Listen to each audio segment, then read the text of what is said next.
तो चलिए दोस्तों, आज का वीडियो स्टार्ट करते हैं। वीडियो स्टार्ट करने से पहले आपको जानकारी दे दूं कि केवल ये क्लास उन्हीं बच्चों के लिए इंपॉर्टेंट है जो रीट एग्जाम की तैयारी कर रहा है। चाहे आप रीट लेवल 1 की तैयारी कर रहे हो, चाहे आप रीट लेवल 2 की तैयारी कर रहे हो, या दोनों लेवल की तैयारी कर रहे हो। अगर आप रीट एग्जाम की तैयारी कर रहे हो, आप सबको पता है कि आपके साइकोलॉजी के 30 क्वेश्चन एग्जाम में पूछे जाते हैं, पात्रता एग्जाम में। ठीक है, 30 क्वेश्चन पूछे जाते हैं और इन क्लासों के माध्यम से मैं गारंटी देता हूं कि आपके 30 में से 25 प्लस क्वेश्चन आपके सही हो जाएंगे एग्जाम के अंतर्गत। ठीक है, तो मैं इस क्लास के अंतर्गत क्या करने वाला हूं कि साइकोलॉजी के प्रीवियस ईयर के 30 ऐसे क्वेश्चनों का 360 सॉल्यूशन कराने वाला हूं जो बार बार एग्जाम के अंतर्गत रिपीट हुए हैं। इसके अलावा मैं 360 सॉल्यूशन कराऊंगा। इसका मतलब है कि उस क्वेश्चन को किस प्रकार से एग्जाम में अभी तक घुमा घुमा करके पूछा गया है, उसके ऑप्शनों से कौन कौन से क्वेश्चन अभी तक एग्जाम में बन चुके हैं, उन सभी का मैं 360 सॉल्यूशन के माध्यम से अपने को क्लियर कराऊंगा। ठीक है, तो पिछली क्लासें अगर आपने नहीं देखी है, पिछली लगभग 12 क्लासें अपनी चैनल पर कंप्लीट हो चुकी है। पिछली क्लासें नहीं देखी है तो आप चैनल पर जाना, वहां पर प्लेलिस्ट बन रखी है, वहां पर आप 12 क्लासें देख लेना। आज की हमारी 13वीं क्लास है जिसके अंतर्गत अपन 30 क्वेश्चनों का जिक्र करने वाले हैं। तो बिना किसी देरी के वीडियो स्टार्ट करते हैं। अगर आपने अभी तक चैनल को सब्सक्राइब नहीं किया तो चैनल को सब्सक्राइब कर दीजिए। वीडियो पसंद आई तो वीडियो को लाइक भी कर देना। देखो भाई साहब, आज का हमारा पहला क्वेश्चन है और इस पीडीएफ का क्वेश्चन है क्वेश्चन नंबर 181। 180 तक अपन कंप्लीट कर चुके थे। आज 181 से लेकर के क्वेश्चन नंबर 210 तक यानी कि 30 क्वेश्चनों का अपन जिक्र करने वाले हैं। ठीक है, तो आज का हमारा पहला क्वेश्चन है क्वेश्चन नंबर 181। विकास की प्रक्रिया के 4 बुनियादी तत्वों की पहचान की गई है। अब देखो, इस क्वेश्चन को अपने को ऐसे करना पड़ेगा भाई, विकास जो चैप्टर पढ़ते हैं अपन, बाल विकास वाला चैप्टर है, उसमें 4 बुनियादी तत्व किसने बताए थे, 4 बुनियादी तत्व किसने बताए थे, ऑप्शनों से देख के ये क्वेश्चन करना पड़ेगा। तो ध्यान रख लेना, अपने को पता है कि विकास की 4 अवस्थाएं किसने बताई थी, वो बताई थी जीन पियाजे के द्वारा। किसके द्वारा बताई गई थी? जीन पियाजे के द्वारा।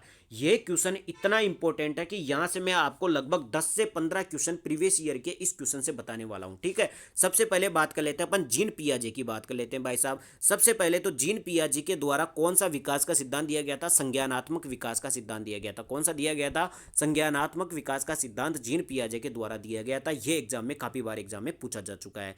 इसके अलावा इस सिद्धांत के अंतर्गत 4 अवस्थाएं बताई गई थी जिनको बोला जाता है 4 बुनियादी तत्व। क्या बोला जाता है? 4 बुनियादी तत्व। इन चारों अवस्थाओं का अपने को नाम याद रखना पड़ेगा। ठीक है, तो कुल मिलाकर के क्वेश्चन क्या पूछेगा कि एक संज्ञानात्मक विकास का सिद्धांत किसने दिया? जीन पियाजे ने दिया था। कितनी अवस्थाएं बताई थी? 4 अवस्थाएं बताई थी। कौन कौन सी बताई थी? पहली अवस्था थी सेंसरी मोटर स्टेज। कौन सी थी?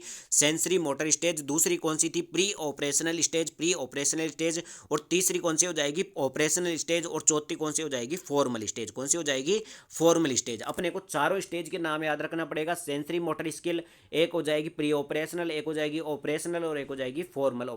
ठीक है, स्टेज। अब आपको क्या है, इंग्लिश में याद रखना पड़ेगा। हिंदी में तो आप मूर्त अमूर्त संक्रियात्मक पूर्व संक्रियात्मक कंफ्यूज हो जाओगे। आपको याद रखना है सेंसरी मोटर स्किल, इसके अलावा प्री ऑपरेशनल, ऑपरेशनल और फॉर्मल स्टेज। इसके अलावा यहां से क्वेश्चन एक और पूछा जाता है, इनकी आयु वर्ग। क्या पूछा जाता है? आयु वर्ग। मतलब कि सेंसरी मोटर स्किल जो अवस्था है इसके अंतर्गत कौन सी अवस्था तक आते हैं? 0 से 2 वर्ष के। 0 से 2 वर्ष के इसमें आते हैं और 3 से लेकर के 7 वर्ष के इसमें आते हैं। इसके अलावा 8 से लेकर के 13 वर्ष तक के यहां तक आते हैं और टीनेजर्स 13 से लेकर के 18-19 वर्ष तक के किसमें आते हैं? फॉर्मल स्टेज में आते हैं। तो आपको यह आयु वर्ग भी याद रखना पड़ेगा। ये सारे क्वेश्चन पूछे गए जीन पियाजे के द्वारा। कहां से द्वारा? जीन पियाजे के द्वारा। जितने भी क्वेश्चन एग्जाम में पूछे गए मैंने आपको बता दिए। इसके अलावा जीन पियाजे, ध्यान रख लेना, विकास में सबसे ज्यादा महत्वपूर्ण किसको मानते हैं? वंशानुक्रम को। किसको? वंशानुक्रम या आनुवंशिकता को सबसे ज्यादा महत्वपूर्ण मानते हैं, पर्यावरण को नहीं मानते। ध्यान रख लेना, जीन पियाजे कहते हैं कि मनुष्य का विकास है ना, वो उसके आनुवंशिकता पर डिपेंड करता है, पर्यावरण पर डिपेंड नहीं करता। ये किसके द्वारा कहा गया है? जीन पियाजे के द्वारा कहा गया है। ठीक है,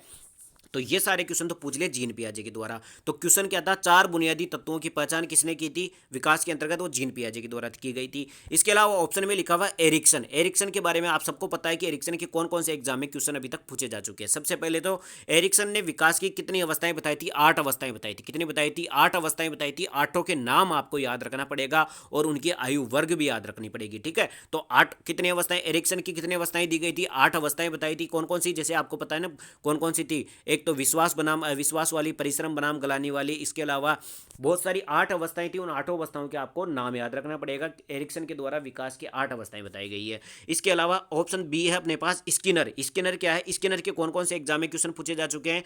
पहला क्वेश्चन पूछा जा चुका है कि स्किनर कहाँ के रहने वाले थे? अमेरिका के रहने वाले थे। कहाँ के रहने वाले थे? अमेरिका के। कैसे याद करवाया था मैंने? एक स्टोरी बनाई थी भाई, स्किन केयर कौन लगाते हैं? अमीर लोग लगाते हैं। कौन लगाते हैं? अमीर लोग। तो स्किनर कहाँ के रहने वाले थे? अमेरिका के रहने वाले थे। इनका पूरा नाम क्या है? इनका इनका पूरा नाम है बीएफ स्किनर। क्या नाम है? BF Skinner. इनके द्वारा अधिगम का कौन सा सिद्धांत दिया गया? क्रिया प्रसूत अनुबंधन का सिद्धांत। कौन सा था? क्रिया प्रसूत अनुबंधन का सिद्धांत या सक्रिय अनुबंधन का सिद्धांत किसके द्वारा दिया गया है? स्किनर के द्वारा गया है। ये क्वेश्चन भी पूछा हुआ है। स्किनर ने किस पर प्रयोग किया था? चूहे और कबूतर पर प्रयोग किया था। किस पर किया था? चूहे और कबूतर पर प्रयोग करने वाला कौन था? स्किनर था। इसके अलावा अधिगम के अंतर्गत पुनर्बलन को सबसे ज्यादा महत्वपूर्ण मानने वाला कौन था? वह स्किनर था। अधिगम के अंतर्गत पुनर्बलन को सबसे ज्यादा महत्वपूर्ण मानने वाला कौन था?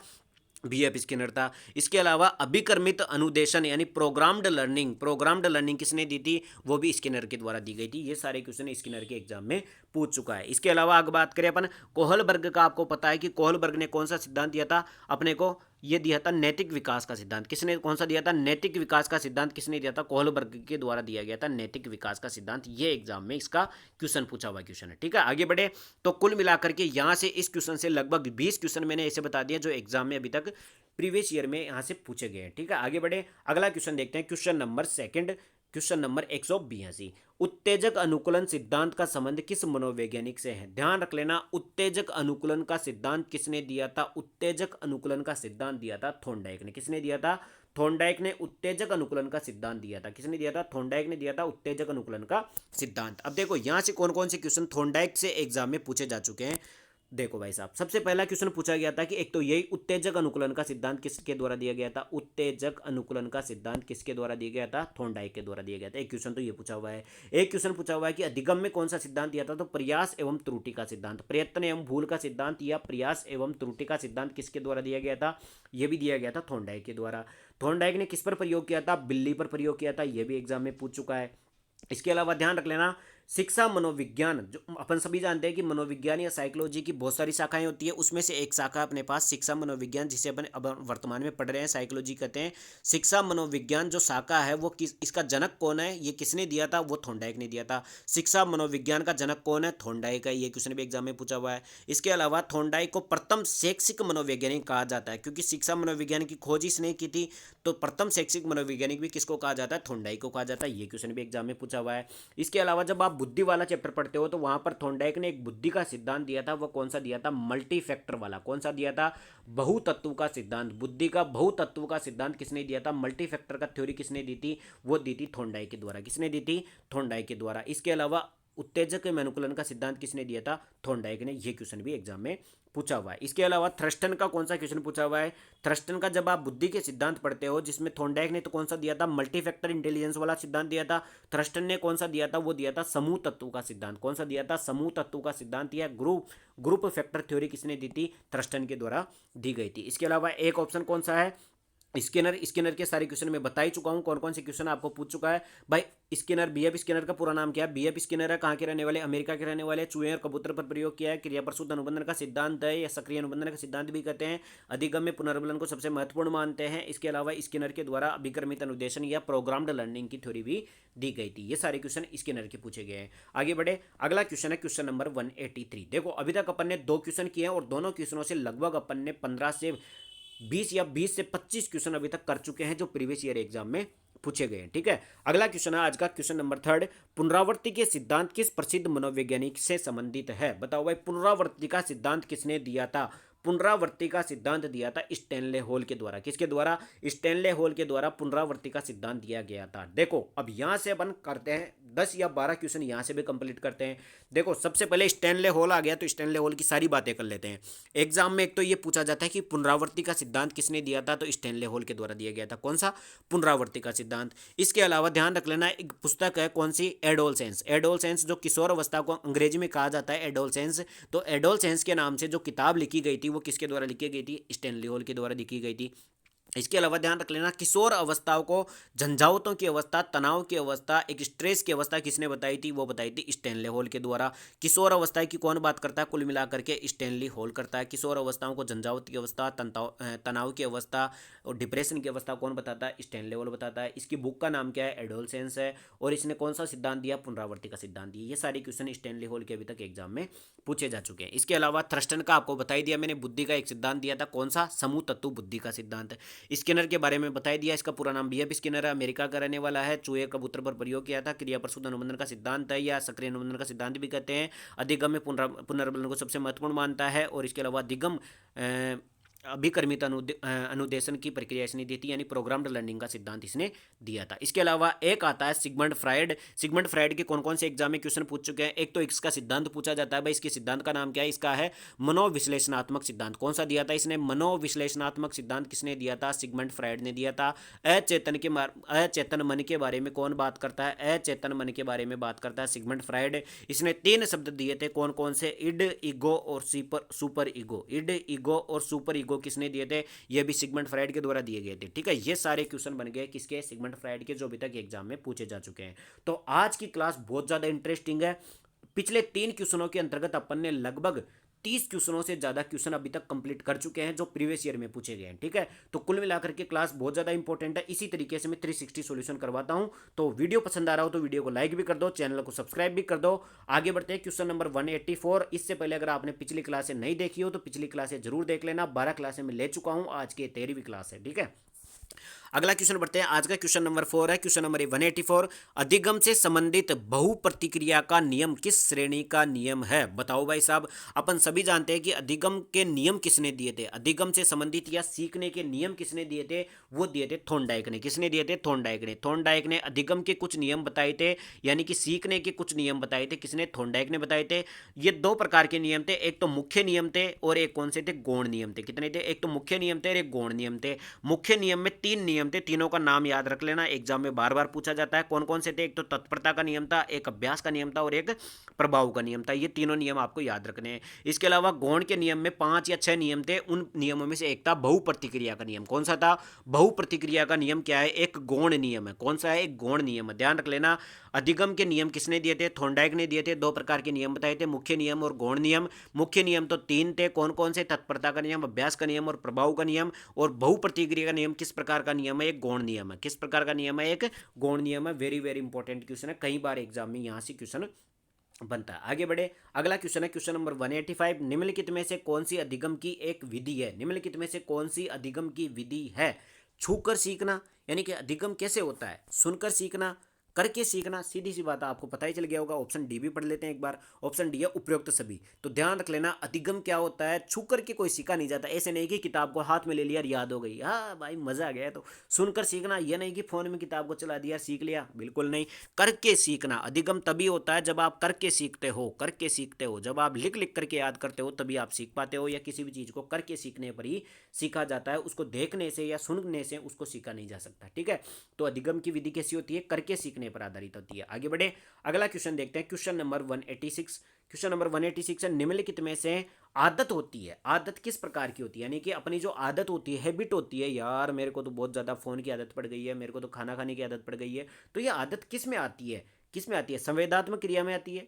बताओ, संवेदात्मक यानी सेंसेशन के अंतर्गत आती है, मूल संवेदात्मक क्रिया में आती है, संवेगात्मक में, या पूर्व अनुभवों की पुनरावृत्ति होती है, या उपयुक्त सभी। तो ध्यान रख लेना, आदत में होता क्या है? आदत में पूर्व अनुभवों की पुनरावृत्ति होती है। पूर्व अनुभवों की पुनरावृत्ति होती है मतलब कि पिछली बार अपन ने अनुभव किया था कि फोन के अंतर्गत अपन ने एक मस्त फिल्म देखी थी, ठीक है, पूर्व अनुभव आया, उसकी अपन ने पुनरावृत्ति के लिए किया। पिछली बार भी अपन ने फिल्म देखी थी और फिल्म देख रहे हैं, तो बार बार अपन क्या कर रहे हैं? उस पूर्व अनुभवों की पुनरावृत्ति कर रहे हैं, वही अपनी आदत बन जाती है फिर आगे जाकर के। ठीक है, किसी ने एक बार सिगरेट पी ली, बार बार सिगरेट पी रहा है, तो पूर्व अनुभवों की पुनरावृत्ति कर रहा है, वही उसकी आदत बन गई।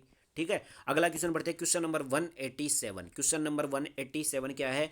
Primary mental abilities. Primary mental abilities नामक पुस्तक के लेखक कौन है? तो वह है थ्रस्टन। ध्यान रख लेना, थ्रस्टन के अभी तक अपन ने 2 ही क्वेश्चन पढ़े हैं जो एग्जाम में आए हुए हैं।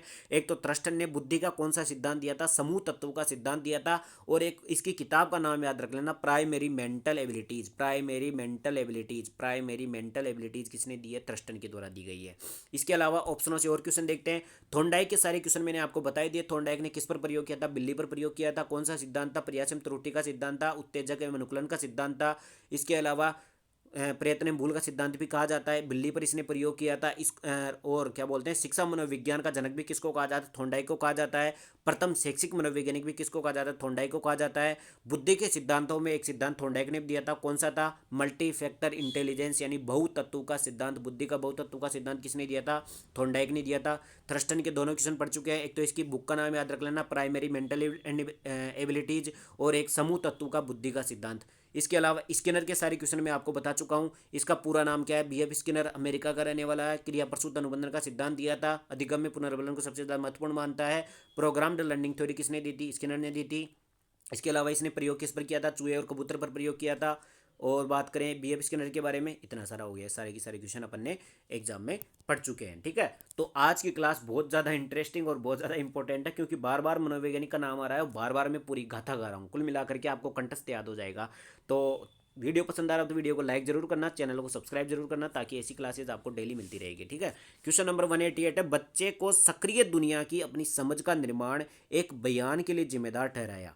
मतलब कि ये किसके द्वारा बोला गया है कि बच्चे को सक्रिय दुनिया की अपनी समझ का निर्माण, बच्चे को सक्रिय दुनिया की अपनी समझ का निर्माण एक बयान के लिए जिम्मेदार ठहराया गया। वो ठहराया गया जीन पियाजे को। किसको? जीन पियाजे को। बच्चे को सक्रिय दुनिया की अपनी समझ का निर्माण ये बयान के लिए किसे जिम्मेदार ठहराएगी? मतलब कुल मिलाकर के कथन किसने दिया था? वो जीन पियाजे के द्वारा दिया गया था। अब यहाँ से पढ़ते हैं। देखो सारे के सारे क्वेश्चन जीन पियाजे के मैंने क्या क्या पढ़ा दिया आपको। जीन पियाजे का एक तो क्वेश्चन पूछा जाता है, भाई इसका सिद्धांत कौन सा था? संज्ञानात्मक विकास का सिद्धांत कौन सा दिया था? संज्ञानात्मक विकास का सिद्धांत। इसने कितनी अवस्थाएं बताई थी? 4 अवस्थाएं बताई थी। चारों अवस्थाओं के नाम याद रख लेना। Sensory motor skill, pre operational, operational और फॉर्मल। यहाँ पे 0 से 2 वर्ष हो जाएगा।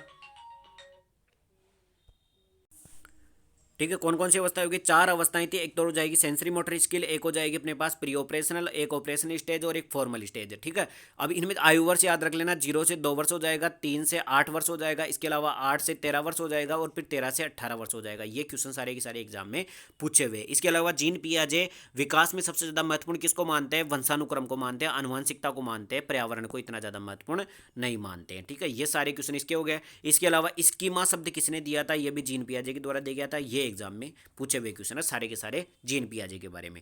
इसके अलावा बात करें अपन पावलोव के बारे में, पावलोव के कौन कौन से एग्जाम में क्वेश्चन पूछ चुका है? एक तो इसका सिद्धांत पूछ चुका है कि इसका सिद्धांत का नाम क्या है? शास्त्रीय अनुबंधन का सिद्धांत या प्राचीन अनुबंधन का सिद्धांत? कौन सा है? शास्त्रीय अनुबंधन का सिद्धांत या प्राचीन अनुबंधन का सिद्धांत। किस पर प्रयोग किया था? कुत्ते पर प्रयोग किया था। और ध्यान रख लेना, अनुबंधन की सबसे पहले परिभाषा इसने दी थी। अनुबंधन का मतलब होता है कि किसी का किसी के साथ में संबंध बिठाना। मतलब कि जैसे कि कुत्ते की लार का संबंध भोजन से था, फिर बाद में घंटी से संबंध हो गया था। तो अनुबंधन की सबसे पहले परिभाषा किसने दी थी? पावलोव ने दी थी। आगे बढ़े, अगला दे रखा है कोलर का। कोलर का सिद्धांत कौन सा था? आप सबको पता है कि 3 वैज्ञानिक थे। कौन कौन से थे? एक कोलर था, एक वर्दीमर था और एक कोपका था। इन्होंने तीनों ने मिलकर के कौन सा दिया था? गेस्टाल्टवाद की थ्योरी दी थी। कौन सी दी थी? गेस्टाल्टवाद की थ्योरी किसने दी थी? कोलर, वर्दीमर और कोपका ने। ठीक है, और ये गेस्टाल्टवाद की थ्योरी किस घटना पर आधारित थी? ये फाई घटना पर आधारित है। किस पर है? फाई घटना पर आधारित है। ठीक है, और इस गेस्टाल्टवाद थ्योरी के अंतर्गत क्या बात की जाती है? इसमें समग्रता की बात की जाती है। मतलब कि कोई भी समस्या आ गई तो उस समस्या के सभी पहलुओं की बात की जाती है, एक साथ पूर्ण समस्या की बात की जाती है। पूर्ण आकार का सिद्धांत या समग्रता का सिद्धांत किस पर आधारित है? गेस्टाल्टवाद संप्रदाय पर आधारित है। तो कोलर ने कौन सा दिया था? एक सिद्धांत भी दिया था कोलर ने, वो दिया था सूझ एवं अंतर्दृष्टि का सिद्धांत। कौन सा? अधिगम के अंतर्गत अंतर्दृष्टि एवं सूझ का सिद्धांत दिया था, जिस पर किस पर प्रयोग किया था? एक चिंपांजी पर प्रयोग किया गया था। ये किसके द्वारा दिया गया था? ये भी सिद्धांत अपने कोलर के द्वारा दिया गया था। इसके अलावा बीएफ स्किनर के सारे क्वेश्चन मैं आपको बता चुका हूं। आगे बढ़े, अगला क्वेश्चन देखो भाई साहब, क्वेश्चन नंबर 189। आज की क्लास भाई साहब बहुत ज़्यादा घातक हो रही है, क्योंकि इसके अंतर्गत आपको कंठस्थ याद भी हो जाएगा। क्वेश्चन नंबर 189 है, दृश्य की कमी के साथ वी ग्रेड के एक छात्र होना चाहिए। मतलब दृश्य की कमी के साथ वी ग्रेड के एक छात्र होना चाहिए। देखो यहाँ पे ये बात कर रहा है कि दृश्य की कमी के साथ, मतलब कि किसी को दिखाई नहीं दे रहा, तो वो किस में आ जाएगा? वीआई में। वीआई कैटेगरी नहीं होती क्या? HIVI MR आप सबने पढ़ रखा होगा। तो VI ग्रेड के एक छात्र होना चाहिए। कैसा होना चाहिए? ऑडियो CD के माध्यम से कक्षा में सामान्य इलाज और सहायता प्रदान करनी चाहिए। मतलब किसी को दिखाई नहीं दे रहा है तो आप क्या करो? ऑडियो CD का इस्तेमाल कर लो और सामान्य इलाज और उनको सहायता प्रदान करनी चाहिए। कुल मिलाकर के स्पेशल बच्चों से संबंधित यहाँ पे क्वेश्चन था। अगला क्वेश्चन है क्वेश्चन नंबर 190। उससे पहले चैनल को सब्सक्राइब नहीं किया तो चैनल को सब्सक्राइब जरूर कर दीजिए। वीडियो पसंद आ रहा हो तो वीडियो को लाइक कर देना। पिछली 12 क्लासें नहीं देखी तो वो भी देख लेना। चैनल पर साइकोलॉजी के नाम से एक प्लेलिस्ट बन रखी है, वहां से देख लेना। ठीक है, क्वेश्चन नंबर 190 है, गेस्टाल्टवाद संप्रदाय का जन्म किस देश में हुआ था? भाई साहब अभी जस्ट मैंने आपको बताया था कि गेस्टाल्टवाद संप्रदाय, गेस्टाल्टवाद स्कूल किसके द्वारा दी गई थी? ये कोलर, वर्दीमर और कोपका के द्वारा दी गई थी। किस घटना पर आधारित है? ये फाई घटना पर आधारित है। इसमें संपूर्णता या समग्रता की बात की जाती है, पूर्ण आकार की बात की जाती है, किसी भी समस्या की पूर्ण सॉल्यूशन की बात की जाती है। और ये गेस्टाल्टवाद की जो थ्योरी थी या संप्रदाय था, इसका जन्म किस देश में हुआ था? ये हुआ था जर्मनी में। किस में हुआ था? जर्मनी में हुआ था। गेस्टाल्टवाद की थ्योरी का जन्म कहाँ पर हुआ था? जर्मनी में हुआ था। ठीक है, तो ये सारे क्वेश्चन मैंने आपको बता दिए। इसके अलावा आप सबको पता है कि प्रथम मनोवैज्ञानिक लैब जो साइकोलॉजी की जो लैब खोली गई थी वो भी जर्मनी के अंतर्गत ही खोली गई थी। ये भी आपको याद रखना है, कई बार एग्जाम में पूछा हुआ। अगला क्वेश्चन पढ़े, क्वेश्चन नंबर 191 है, समग्रवाद में मुख्य रूप से ध्यान दिया जाता है। देखो समग्रवाद की बात आ गई, अभी अपन ने बात की थी समग्रवाद का मतलब क्या होता है? पूर्ण आकार। पूर्ण आकार का मतलब कि संपूर्ण समस्या की बात की जाती है, मतलब पूर्ण से अंश की ओर बात की जाती है। पूर्ण से अंश की ओर बात की जाती है समग्रवाद में। समग्रवाद में पूर्ण से अंश की ओर बात की जाती है, अंश से पूर्ण की ओर नहीं जाया जाता, पूर्ण से अंश की ओर बात की जाती है। मतलब कि पूरी समस्या को देखा जाता है, फिर उसके अंश की ओर, छोटे छोटे टुकड़ों की ओर ध्यान दिया जाता है। ठीक है, आगे बढ़े। अगला क्वेश्चन है क्वेश्चन नंबर 192, कौन सा संप्रदाय मनोविज्ञान को चेतना का विज्ञान मानता है? हम सभी जानते हैं मनोविज्ञान को शुरू शुरू में क्या कहा गया था? शुरू में इसको आत्मा का विज्ञान कहा गया था, इसके बाद में फिर मन एवं मस्तिष्क का विज्ञान कहा गया, फिर उसके बाद में चेतना का विज्ञान कहा गया, और वर्तमान में इसको क्या कहा जाता है? व्यवहार का विज्ञान कहा जाता है। तो ये पूछ रहा है कि कौन सा संप्रदाय मनोविज्ञान को चेतना का विज्ञान मानता था? कौन सा संप्रदाय इसको चेतना का विज्ञान मानता था? वो मानता था संरचनावाद। ध्यान रख लेना, संरचनावाद क्या मानता था? इसको चेतना का विज्ञान मानता था। किसको? मनोविज्ञान को चेतना का विज्ञान मानने वाला संरचनावाद कंस्ट्रक्टिविज्म था। कौन सा था? कंस्ट्रक्टिविज्म था। आगे बढ़े, अगला क्वेश्चन है क्वेश्चन नंबर 193, निम्नलिखित में से जेबी वाटसन ने मनोविज्ञान के किस संप्रदाय को मन रहित मनोविज्ञान की संज्ञा दी थी? हम सभी जानते हैं, हमेशा याद रख लेना, एग्जाम में कई बार पूछ चुका है कि व्यवहारवाद का जनक कौन है? व्यवहारवाद का जनक है जेबी वाटसन। कौन है?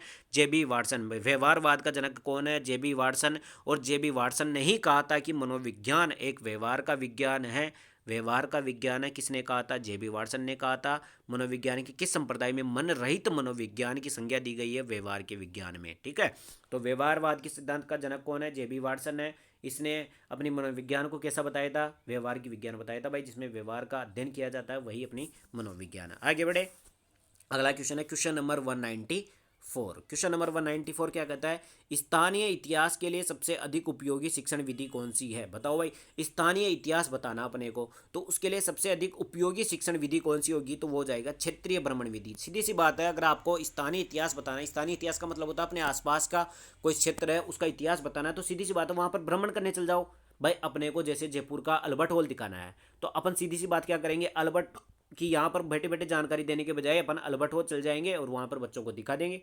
तो क्षेत्रीय भ्रमण विधि सबसे बढ़िया विधि होती है स्थानीय इतिहास के लिए। ठीक है, आगे बढ़े।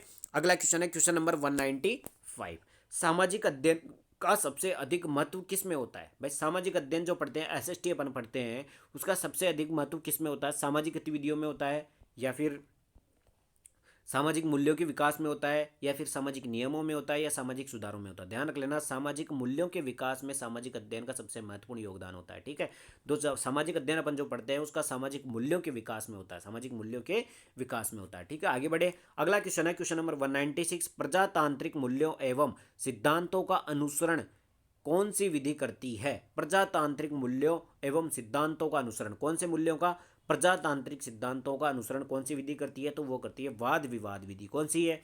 वाद विवाद विधि प्रजातांत्रिक मूल्यों का अनुसरण करती है। ठीक है, आगे बढ़े। अगला क्वेश्चन है क्वेश्चन नंबर 197। सारे क्वेश्चन कई बार एग्जाम में पूछे जा चुके हैं, लेकिन थोड़े बहुत थ्योरेटिकल क्वेश्चन है, तो ऐसे क्वेश्चनों को अपने को याद करना ही पड़ेगा। सामाजिक अध्ययन पढ़ाने की प्राथमिक कक्षाओं में सर्वाधिक उपयुक्त विधि कौन सी है? भाई छोटी कक्षाओं में आपको सामाजिक अध्ययन पढ़ाना है, आपकी एसएसटी वाली सब्जेक्ट पढ़ानी है, तो सबसे प्राथमिक कक्षा की मतलब प्राइमरी जो क्लासेज होती है उनमें सबसे बढ़िया विधि कौन सी हो जाएगी? कहानी विधि। कहानी विधि के माध्यम से, जैसे अकबर की कहानी सुनाई जाती है, बाबर की कहानी सुनाई जाती है, कहानी विधि के माध्यम से आप सामाजिक अध्ययन प्राइमरी स्कूल में आराम से पढ़ा सकते हो, प्राइमरी कक्षाओं में। आगे बढ़े, अगला क्वेश्चन है क्वेश्चन नंबर 198, छात्रों का उनके फब के आधार पर विभिन्न समूहों में वर्गीकरण की प्रवृत्ति उन्हें आत्मसम्मान को और उनके शैक्षणिक प्रदर्शन को क्या करती है? भाई छात्रों का उनके प्रदर्शन के आधार पर अपन विभिन्न समूहों में वर्गीकरण करेंगे। छात्रों का उनके प्रदर्शन के आधार पर अलग अलग समूहों में वर्गीकरण करें, तो उनके आत्मसम्मान पर क्या प्रभाव पड़ेगा और उनके शैक्षणिक प्रदर्शन पर क्या प्रभाव पड़ेगा? बताओ भाई। बढ़ता घटता बढ़ता घटता आत्मसम्मान और इनकी बात करा तो ध्यान रख लेना, आत्मसम्मान तो घटता है लेकिन उनका शैक्षिक प्रदर्शन पर कोई प्रभाव नहीं पड़ता है। क्या हो जाएगा? आत्मसम्मान की बात करें अगर उनको अलग अलग वर्गीकरण कर देंगे अपन तो आत्मसम्मान तो घट जाएगा भाई, भेदभाव हो गया तो सीधी सी बात है।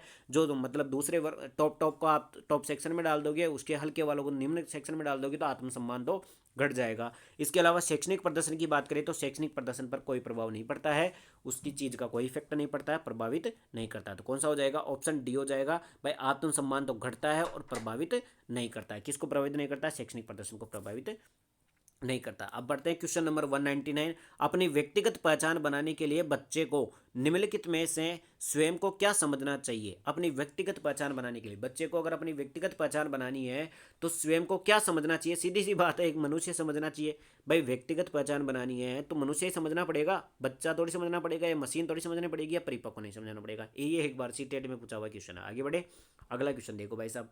क्वेश्चन नंबर 200 है। क्वेश्चन नंबर 200 क्या कहता है? बालकों की सोच अमूर्तता की अपेक्षा मूर्त अनुभवों एवं प्रत्ययों से होती है, यह अवस्था है।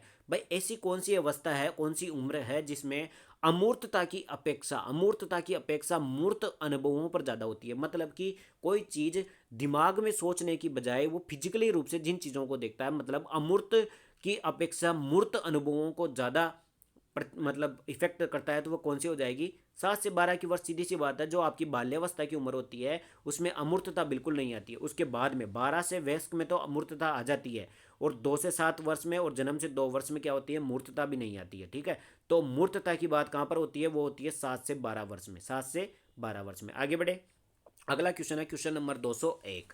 मानव विकास किन दोनों के योगदान का परिणाम है? बचाओ भाई। मानव विकास, वंशक्रम, वातावरण दोनों का योगदान है। पिछली क्लास में भी क्वेश्चन आया था कि मानव विकास किन दो चीज़ों का योगदान है, किन दो चीज़ों का परिणाम है? तो वंशक्रम और वातावरण। ध्यान रख लेना, विकास का एक फॉर्मूला होता है, विकास बराबर होता है वंशक्रम इंटू वातावरण। ठीक है, दोनों का होना जरूरी है, गुणा का चिन्ह होता है। ये फॉर्मूला कई बार एग्जाम में पूछ चुका है। आगे बढ़े, अगला क्वेश्चन देखते हैं, क्वेश्चन नंबर 202। उससे पहले आपने चैनल को सब्सक्राइब नहीं किया तो चैनल को सब्सक्राइब जरूर कर देना। पिछली क्लासें नहीं देखी हो तो चैनल पर प्लेलिस्ट बन रखी है, वहां पर जाकर के देख लेना।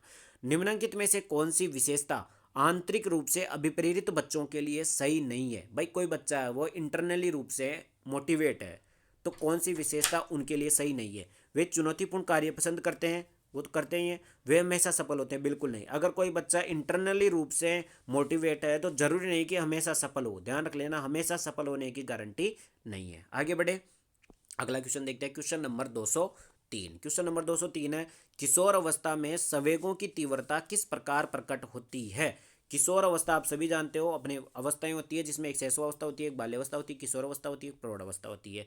तो किशोर अवस्थाओं में संवेगों की तीव्रता किस प्रकार प्रकट होती है? तो ध्यान रख लेना, प्रतिकूल पारिवारिक संबंध, बिल्कुल सही बात है। व्यवसाय की समस्या होती है, बिल्कुल सही है। नई परिस्थितियों के साथ समायोजन में दिक्कत आती है, बिल्कुल सही बात है। तो उपयुक्त डी मतलब हो जाएगा उपयुक्त सभी।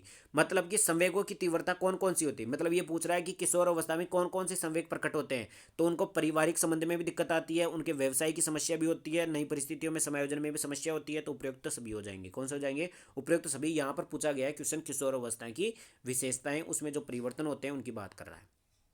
आगे बढ़े, अगला क्वेश्चन है क्वेश्चन नंबर 204। बहिर्मुखी प्रवृत्ति के व्यक्ति कौन से होते हैं? व्यक्ति होते हैं मतलब दो प्रकार के। देखो, व्यक्तित्व वाले चैप्टर से यहाँ पे क्वेश्चन पूछा गया है भाई, आपकी पर्सनैलिटी दो प्रकार की होती है, एक तो इंट्रोवर्ट होती है और एक्सट्रोवर्ट होती है। यहाँ पर पूछ रहा है कि एक्सट्रोवर्ट जो आपकी पर्सनैलिटी होती है वह व्यक्ति कैसे होते हैं? सामाजिक एवं मित्रतापूर्ण व्यवहार के धनी, तनाव मुक्त, एक और दो दोनों, उपयुक्त में से कोई नहीं। तो ध्यान रख लेना, जो एक्सट्रोवर्ट होते हैं वो सामाजिक एवं मित्रतापूर्ण, जो मतलब कि बहिर्मुखी मतलब जो समाज से मिलजुल कर रहते हैं, दोस्त बनाते हैं, समाज में घुलते मिलते रहते हैं, लोगों से मिलते रहते हैं, वो बहिर्मुखी होते हैं। और जो खुद में अकेलापन रहते हैं वो इंट्रोवर्ट होते हैं। ठीक है, तो ये आंसर हो जाएगा। ये तो आपको पता भी होगा, नॉर्मल सा क्वेश्चन था।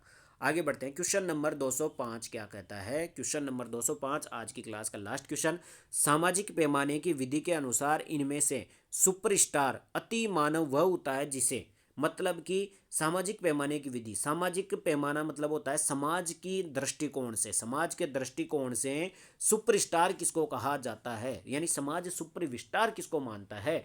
ज़्यादातर लोगों द्वारा चयन किया जाता है, मतलब कि जो ज़्यादातर लोगों को पसंद आ रहा है उसको सुपरस्टार कहते हैं। जिसका विविध जोड़ों द्वारा चयन किया जाता है, या एक या दो दोनों, या इनमें से कोई नहीं। तो ध्यान रख लेना, जो ज़्यादातर लोगों द्वारा चयन किया जाता है उसी को सुपरस्टार। भाई सीधी सी बात है, जैसे सरपंच के चुनाव हो रहे हैं तो जिसको ज़्यादा लोग पसंद करेंगे वही जीतेगा, तो उसी प्रकार सुपरस्टार भी वही बनेगा जिसको ज़्यादा लोग सिलेक्ट करेंगे। ठीक है, तो सामाजिक पैमाना यही होता है, जिसको ज़्यादा पसंद करे वही सुपरस्टार कहलाता है। ठीक है, तो यहाँ पर अपन ने 30 क्वेश्चनों की बात कर ली है। अब बात करेंगे आगे के 30 क्वेश्चनों की अगली क्लास में। सुबह 7 बजे, डेली सुबह 7 बजे आपके साइकोलॉजी की 30 क्वेश्चनों की, प्रीवियस ईयर की 30 क्वेश्चनों की डेली क्लास लगती है। पिछली लगभग 12 या 13 क्लासें लग चुकी है, अपने चैनल पर उपलब्ध है, सभी क्लासों को देख लेना। आपके एग्जाम के अंतर्गत 30 में से 25 प्लस क्वेश्चन सही होने से कोई नहीं रोक सकता, ये गारंटी मैं देता हूँ। एग्जाम तक डेली आपके 30-30 क्वेश्चनों के प्रीवियस ईयर के अति महत्वपूर्ण क्वेश्चनों का मैं सॉल्यूशन करवाता हूँ।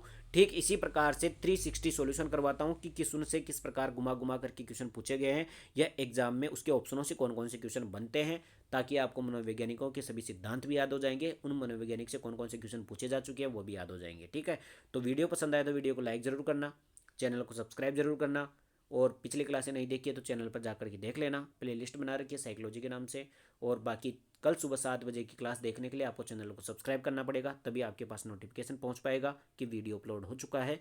बाकी मिलते हैं सुबह 7 बजे। इस वीडियो में इतना ही, धन्यवाद।